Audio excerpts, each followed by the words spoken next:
Hey everybody, what's going on? This is Frankie B, and now this is part 2 of the inking extravaganza. I did the other part of it, the left side of it, and now moving on to the final right side. And once again, I just want to thank you for coming along for the ride and checking out part 1 and also the penciling video. And now this will be the final video of the inking process. So anyway, again, short and sweet. I'm just gonna,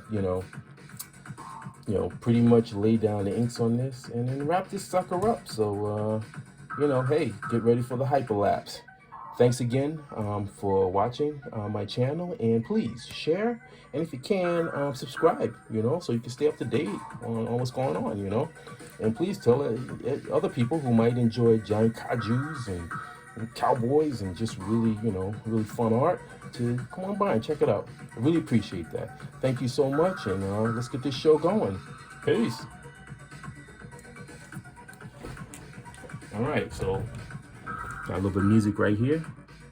Now we start on this on our nameless hero here.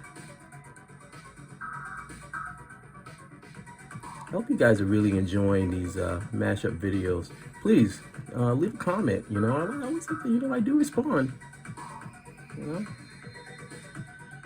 Like to hear your thoughts. I like suggestions.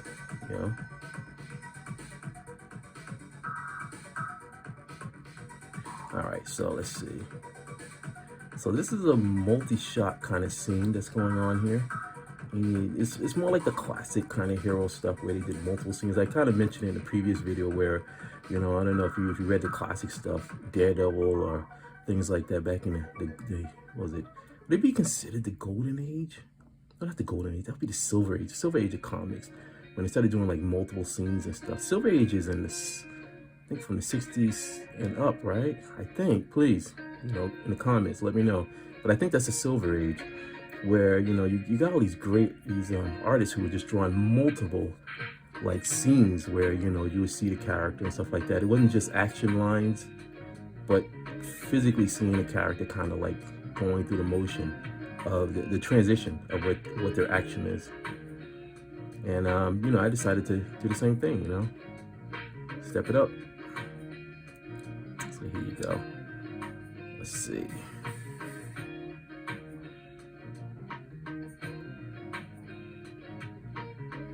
This is I gotta admit, this is a really fun character to draw.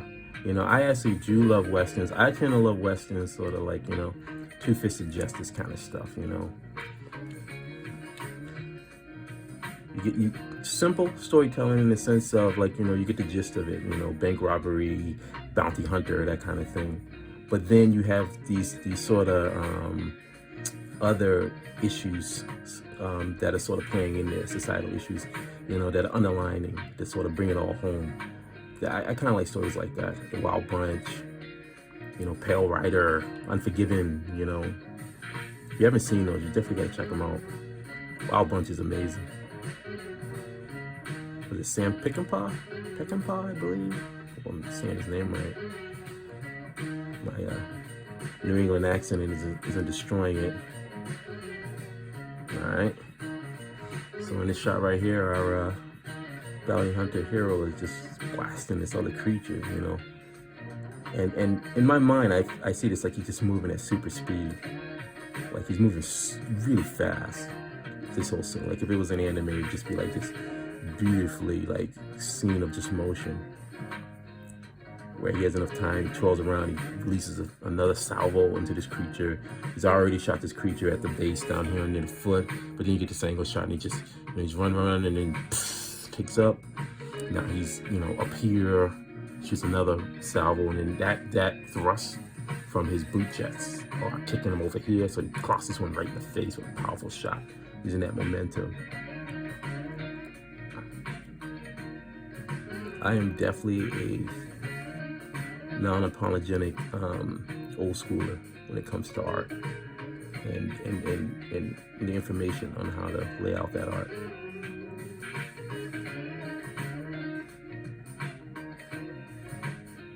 All right, that's not too loud. Music sounds a little louder. I'm gonna crank it down a little bit. Blow my eardrums over here. Jeez, getting old. All right. So he's cutting loose right here. So give it a little expression right there, some power. And yeah, I really hope you guys, if you're watching, if you get a chance to check things out and stuff. I mean, really excited about this comic. That's always a good thing. It's always a great thing when when you're super excited about something.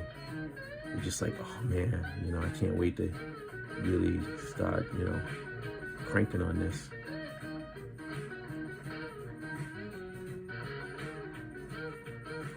Some more lines back there.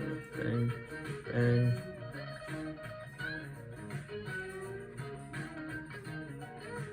All right, here we go. Like I said, I don't want to get too winded and talking and stuff. Talk your ears off. You know what I'm saying? So let's I'm gonna, oh God, look at this. Yep, this is my mind going. Let's get this drawn in, and then I'm gonna switch over to HYPERLAPSE. Oh, God, I love that thing, man. I love HYPERLAPSE. It's simple. It's really, you get the app, man, and it's just simple. You have to think too much about it. I'm kind of like that. Like one thing I learned over the years of working as an illustrator is that I tried to find ways to shorten as much time as needed on things. If there's another option for something to save more time. So to me, it's more like I want to be able to devote my time toward getting the job done. Then I can play, afterwards. But, the time and the point when you're getting something done, I'm really a stickler for that.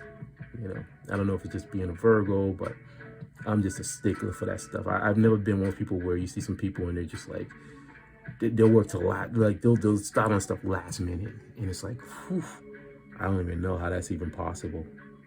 It would drive me nuts. Like I'd rather be like, 2 or 3 days ahead, working on something. All right, do a little bit of my sound effect type here. Remember, I once had a buddy who was trying to get me into do graffiti. I never felt I was a good graffiti, in that. And I think another thing too, I just wasn't motivated. It's funny because the thing about it is, you have to really be passionate about something that drives you for you to follow through. I mean, a lot of people can have, thoughts about where they see, your path or whatever, but you have to see the path. It's not up to them. It's you. You have to be able, because you're the one that's doing it. And to me, I just wasn't into graffiti, not at that level where I just wanted to be like, just trying to put artworks and murals and stuff like that. Granted, I remember I did do artwork for a mural. It was really good. It was an amazing job and stuff. And I got to sort of draw. I drew it in pieces. I remember that. And then I guess the way they did it was scanned it in super high res. So there's these massive pieces. And then they took it to the place and they put them on the wall or whatever. And they were able to trace it. I really don't know how the process was, but they actually did it. The mural, I think the mural popped up in somewhere in Jamaica Plain in Boston somewhere. It's animals. I don't even know. I think the original artwork I got it somewhere buried with my advertising work. But yeah, that was fun. It was animals too. It was just, I had to do like animals, realistic, not like comic book or anything like that. But that was a fun assignment. It was one of those things where I just stepped up. I did a painting that appeared in the advertising for it was for the Stoneham and the Franklin Park Zoo at the time for some exhibit. And I remember when the agency called me in and they said, well, do you paint and stuff? And I was like, well, I hadn't painted in years, like watercolor painting in years, but I'm somebody who, I love challenges. I was just like, sure, I'll do this. And I did, it came out really beautiful. I'm one of those people where, like, again, if the pressure kicks in, I just, you got to step up, you got to push those nerves down in a way and just kind of be like, all right, I got to get the job done. and that's what I did. All right. It's a nice jam right here. God, man, this music, this royalty-free music from YouTube, it's really sweet, man. Kind of like that sometimes, just to listen to jams, you know. No lyrics, just straight up, just beats.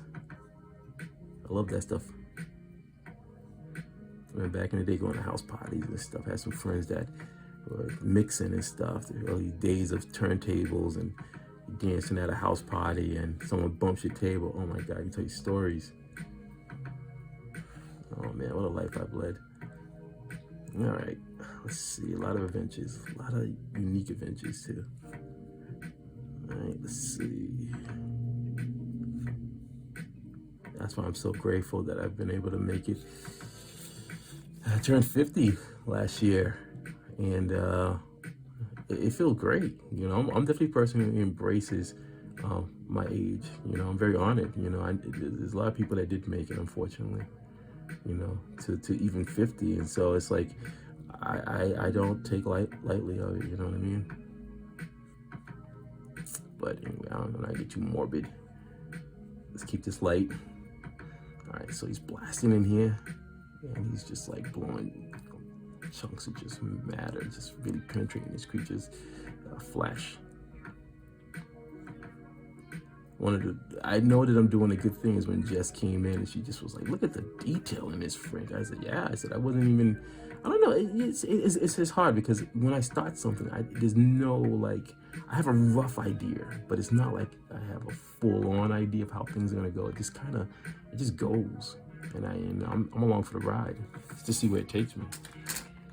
And that's one thing that I'm very happy that as I started getting back into doing comic book stuff is that I think that's where I was strongest, you know, because as a kid, that's how I always would be. I never bogged myself down with how things should be, you know, even though I've had the years of working professionally, and I know a lot of the tricks of the trade and stuff like that. The toughest thing I think sometimes with pro artists is that we get so, once you get into that mindset of pro, it might hamper. It could be a hamper to just the level of just creativity, you know, because you're overthinking everything. You know, oh, this creature can't be like this, or this got to be like such and such, and it's just, no. When I was a kid, I drew all kind of weird things, and it felt amazing and good, and it was different and unique, and it was like, you know, something that no one else was doing and stuff like that, and that's something that for the last couple of years I've been really pushing. I've been really up in my drawing, just drawing, not, you know, and trying to work on different things. Even some of the little comic projects that I've been very fortunate to, I've done some artwork for and different, you know, clients. It's forced me to just work on stuff that I probably may never work on, you know. All right. Okay, this is the point. I'm gonna now switch over to hyperlapse and wrap this up. So anyway, thanks again, and yeah, keep that art flowing. All right, creativity strong. Peace.